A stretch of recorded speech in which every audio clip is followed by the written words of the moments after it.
മക്കളെ, എക്സാം ഇങ്ങനെ അടുത്തുകൊണ്ടിരിക്കുകയാണ്. കഴിഞ്ഞ ദിവസം ഉണ്ടായ ഒരു ചെറിയൊരു കഥ പറയാം. ചിലപ്പോൾ ഈ സമയത്ത് നിങ്ങളും ഫേസ് ചെയ്യുന്നതാവാം. അതല്ലെങ്കിൽ നാളെ മക്കളുടെ ലൈഫിലേക്ക് ഇങ്ങനൊരു ദിവസം വന്നാൽ എങ്ങനെ അതിനെ ഓവർകം ചെയ്യാം അതും കൂടെ പറയാം കേട്ടോ. അതായത് ഈ കഴിഞ്ഞ ദിവസം ഒരു കുട്ടി വന്നു. നമ്മുടെ ഇൻസ്റ്റിറ്റ്യൂട്ടിൽ തന്നെ പഠിക്കുന്ന ഒരു മോള് ഹോസ്റ്റലിൽ പഠിച്ചുകൊണ്ടിരിക്കുകയാണ്.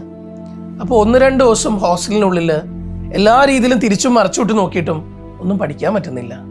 ബുക്സൊക്കെ ഇങ്ങനെ എടുക്കുമ്പോൾ ഒരു ബുക്ക് എടുത്ത് കഴിയുമ്പോൾ തോന്നുകയാണ് ഈ സബ്ജക്റ്റ് ഞാൻ ഓക്കെയാണ്, അടുത്തെടുത്ത് വെക്കുക. അതെടുത്ത് വെക്കുമ്പോൾ തോന്നുകയാണ് ഇതെല്ലാം എനിക്ക് വേറെ എന്തെങ്കിലും എടുത്ത് വെക്കുക.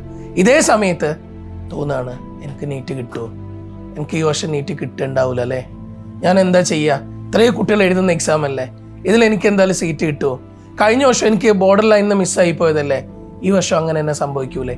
ഈ നെഗറ്റീവ് തോട്ട് മാത്രം ഇങ്ങനെ ഉള്ളിലിട്ട് തിരിച്ചും മറച്ചും ഇങ്ങനെ ആലോചിക്കുക.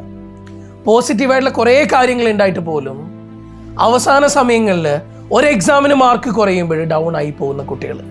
അതല്ലാന്നാണെങ്കിൽ നമ്മൾ വിചാരിക്കുന്നത് പോലെ ഒരു ദിവസം പഠിക്കാൻ പറ്റാതെ വരുമ്പോൾ പിന്നീടുള്ള 5, 6, 7 ദിവസങ്ങൾ നഷ്ടപ്പെടുത്തുന്ന കുട്ടികൾ. ആ ദിവസം കരഞ്ഞും തീർത്തും ദിവസങ്ങൾ അങ്ങനെ കഴിയുക. നഷ്ടപ്പെട്ടു പോകുന്നത് നമുക്ക് മാത്രമാണ്. ഒരിക്കലും തിരിച്ചെടുക്കാൻ പറ്റൂല ഇത്തരം ദിവസങ്ങൾ. എന്തിനാ നമ്മൾ ചുമ്മാ നമ്മുടെ നെഗറ്റീവ്സിനെ കുറിച്ച് ആലോചിക്കുന്നത്? കഴിഞ്ഞ വർഷം കഴിഞ്ഞു പോയാൽ അന്ന് നമുക്ക് നഷ്ടപ്പെട്ടു പോയ നീറ്റിനെ കുറിച്ച് ഇപ്പോഴെന്തിനാ നമ്മൾ ചിന്തിക്കുന്നത്? ഇപ്പം നമ്മൾ ഉണ്ടാക്കി വെച്ച നമ്മുടെ പ്ലസിനെ കുറിച്ചൊന്ന് ആലോചിക്കുക. നിങ്ങൾ അവസാന സമയങ്ങളിൽ നിങ്ങൾ സ്കോർ ചെയ്തേക്കുന്ന നല്ല റിസൾട്ടുകളെ കുറിച്ച് ആലോചിക്കുക. മുന്നേ നിങ്ങൾ പഠിക്കുന്ന സമയത്ത് പല സ്കൂളുകളിലും നല്ല ടോപ്പറായിട്ടുള്ള നിങ്ങളെ കുറിച്ച് ആലോചിക്കുക. എക്സാമിന്റെ അവസാന ദിവസം മാത്രം പഠിച്ചിട്ട് ഏറ്റവും നല്ല സ്കോറിലേക്ക് എത്തിക്കുന്ന നിങ്ങളെ കുറിച്ച് ആലോചിക്കുക. ഇതൊക്കെ നമ്മുടെ പോസിറ്റീവ്. ഇനി എന്തിന് ഈവൻ നിങ്ങൾ പഠിക്കുന്ന സെന്ററുകളിൽ അവസാന സമയങ്ങളിലേക്കുള്ള ഓരോ എക്സാംസിലും നിങ്ങൾ നന്നായിട്ട് പെർഫോം ചെയ്ത ദിവസങ്ങളൊന്നും എടുത്തു നോക്കിയേ. എന്തിനാ ചുമ്മാ ഈ നമുക്ക് പറ്റിപ്പോയ കുഞ്ഞു അബദ്ധങ്ങളെ കുറിച്ച് ഓർത്തിട്ട് എന്തിനാ അവർ ചുമ്മാ ടെൻഷൻ ആവുന്നത്? കുറച്ചധികം നെഗറ്റീവ് വന്നുപോയി. ഇനി അതല്ല, ഞാൻ എല്ലാം സെറ്റായിരുന്നു, എന്നിട്ടും എനിക്ക് ആ എക്സാമിൽ വേണ്ട പോലെ പെർഫോം ചെയ്യാൻ പറ്റിയില്ല, ഞാൻ ഇരുന്ന് പഠിച്ചാണ് എന്നിട്ടും എനിക്ക് പെർഫോം ചെയ്യാൻ പറ്റിയില്ല, ഇങ്ങനെയൊക്കെ പറയുന്ന ആളുകളുണ്ട്. എന്നിട്ട് ദിവസങ്ങൾ മൊത്തം നശിപ്പിച്ച് കളയാം. പ്ലീസ്, എനിക്ക് നിങ്ങളോട് പറയാനുള്ളത് നമ്മുടെ പ്ലസിനെ കുറിച്ച് മാത്രം ചിന്തിക്കുക, നമ്മുടെ പോസിറ്റീവിനെ കുറിച്ച് മാത്രം ചിന്തിക്കുക, നിങ്ങൾ നേടിയെടുത്ത നല്ലതിനെ കുറിച്ച് മാത്രം ചിന്തിക്കുക. നെഗറ്റീവ്സിനെ മാറ്റി നിർത്ത്. ചിലപ്പോഴുണ്ടാ ചില കുട്ടികൾ പറയുന്ന കാര്യമാണ്, സാറേ എനിക്ക് ആ ചാപ്റ്റർ ഞാൻ കംപ്ലീറ്റ് ആക്കിയിട്ടില്ല, എനിക്ക് ഫിസിക്സിൽ ഇപ്പോഴും 3 ചാപ്റ്റർ പെൻഡിങ് ഉണ്ട്, കെമിസ്ട്രിയിൽ ഒരു ചാപ്റ്റർ പെൻഡിങ് ഉണ്ട്, ബയോളജിയിൽ ഒരു ചാപ്റ്റർ പെൻഡിങ് ഉണ്ട്. ഇത് കാലാകാലവും നീറ്റിൻ്റെ അന്ന് വരെ ഇതും പറഞ്ഞുകൊണ്ടിരിക്കും. ഈ ടെൻഷനിൽ ഇങ്ങനെ പോവാ.